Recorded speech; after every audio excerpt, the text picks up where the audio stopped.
নমো গণেশায় নমো নারায়ণ নমস্কৃত্যং নরোত্তম নরোত্তম দেবীং সরস্বতী তত জয় মোদী। আস্ত সাইকেলটাই তার ভ্রাম্যমান বই দোকান। তিনি হেমন্ত মজুমদার। আদি বাড়ি ঝাড়গ্রাম জেলার শিলদায়। রুজির টানে থাকেন ঝাড়গ্রাম শহরের নতুন ডিহির একচিলতে ভাড়া বাড়িতে। বয়স বছর 57, কিন্তু অভিজ্ঞতার বয়সটা তার থেকেও অনেক বেশি। ছেলেবেলা থেকে দেখেছেন গ্রাম্য জীবনের নানান প্রতিকূলতা। একদিকে ছিল অভাবের সঙ্গে প্রাত্যহিক নিয়মিত অসম লড়াই, আর তারই বিপরীতে ছিল বইয়ের প্রতি তার অগাধ ভালোবাসা। শিল্লা শিবশক্তি মোড়ে আমার বাড়িতে বইয়ের দোকান আছে, মল্লিকা পুস্তকালয়। প্রথাগত শিক্ষায় মাধ্যমিকের গণ্ডিটা আর পেরোনো হয়নি, তবে জীবনের পথে তিনি বেশ খানিকটা এগিয়ে।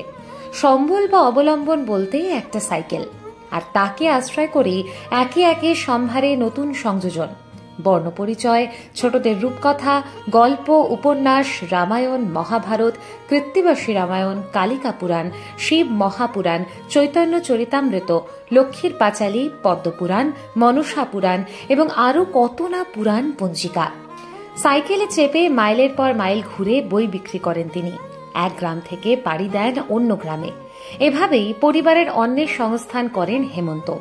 তার 2 মেয়ে, বড় মেয়ে বিবাহিত, ছোট মেয়ে সাগরিকা গাড়ির শোরুমে কাজ করেন, আর স্ত্রী সীমার কাঁধে সংসারের অসীম ভার।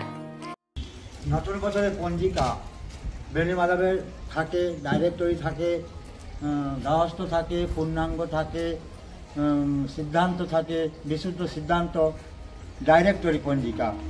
রামায়ণ থাকে, মহাভারত থাকে, লক্ষ্মী চরিত্র থাকে, অষ্টাদশ পুরাণ, লক্ষ্মী চরিত্র, পদ্মা পুরাণ, ছোটদের গল্প থাকে, শিশুদের প্রথম ভাগ, দ্বিতীয় ভাগ, ডিকশনারি থাকে। জীবনের লড়াইয়ের শুরুটা মোটেই সহজ ছিল না। একসময় সাইকেলে ছোটখাটো জিনিস ফেরি করতেন, আলতা, সিঁদুর, সেফটি পিন, নেল পলিশ ইত্যাদি। সংসারের চাকা ঘোরাতে রুটি রুজির জন্যই সে পথ বেছে নেওয়া। কিন্তু একদিন এক প্রত্যন্ত গ্রামের মানুষ চেয়েছিলেন কাশিরাম দাসের মহাভারত। সেই ফরমায়েশই ছিল তার জীবনের মাগ।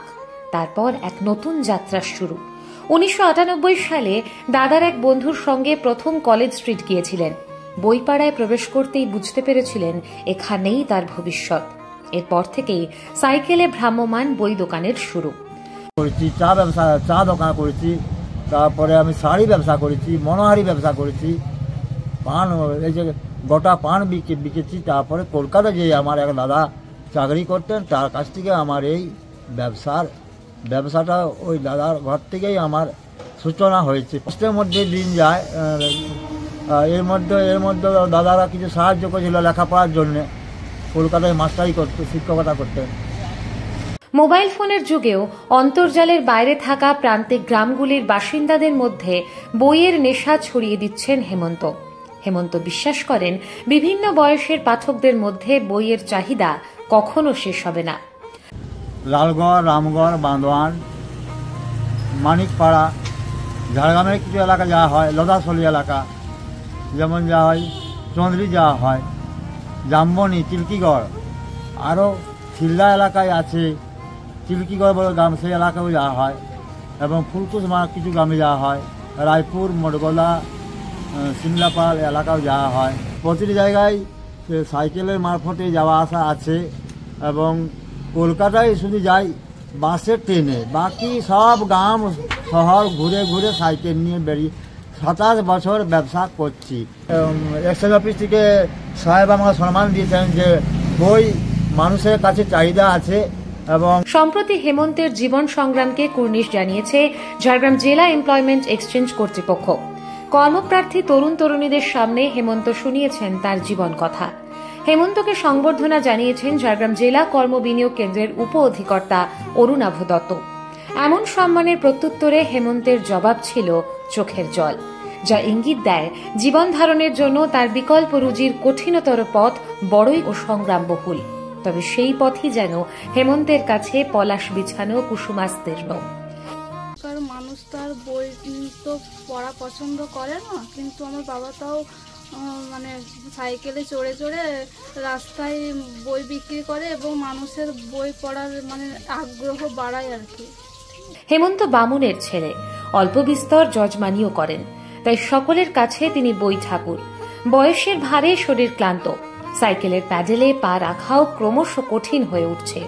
তবুও হেমন্ত থামতে জানেন না। স্কুটি কেনার ইচ্ছে থাকলেও সামর্থ্য নেই, কিন্তু ইচ্ছে শক্তি তার সবচেয়ে বড় সম্পদ। যতদিন শরীর সঙ্গ দেবে ততদিন তিনি বইয়ের ঝুলি কাঁধে নিয়ে পথে বেরোবেন। গ্রামের পথে প্রান্তরে হাঁক দেবেন, নতুন বই এনেছি।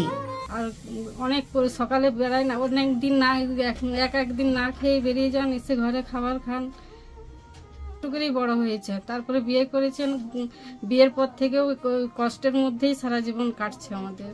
হয়ে গেছে 57 বছর বয়স হয়ে গেছে, আর সাইকেল নিয়ে গ্রাম গ্রাম ঘুরতে পুরো পরিশ্রম হয়, এসে করে অনেক ক্লান্ত হয়ে যায়। আর মানে বইগুলো যে ঘরে এনে করে রাখবে সেটাও আর মানে আর শরীরের ক্ষমতা থাকেনি, এমনই হয়ে যায়। ঘরে এসে সাইকেল করে আর পারবেন, একটু যদি কেউ সাহায্য করেন, ওকে একটু যদি কেউ হেল্প করেন তাহলে ভালো হয় আর কি। তার জীবনের মূল সুর একটাই, মানুষ বই পড়ুক, গল্প জানুক, পুরাণের কথা শুনুক, জানুক নিজের অতীত ঐতিহ্যকে। বইয়ের পাতায় সমৃদ্ধ হোক নতুন প্রজন্ম, বিকশিত হোক তরুণ প্রাণের কল্পনা ও চেতনার অন্তর্নিহিত শক্তি। হেমন্ত জানেন, নশ্বর জীবনের অন্তিম ঠাঁই অতীতের পাতায়, কিন্তু বই ঠাকুর যে আলো ছড়িয়ে দিয়েছেন তা কোনো দিন নিভবে না। জঙ্গলমহলের প্রতিটি বইপ্রেমীর মনে তিনি রয়ে যাবেন সময়ের পর সময় এক জীবন্ত কিংবদন্তি হয়ে।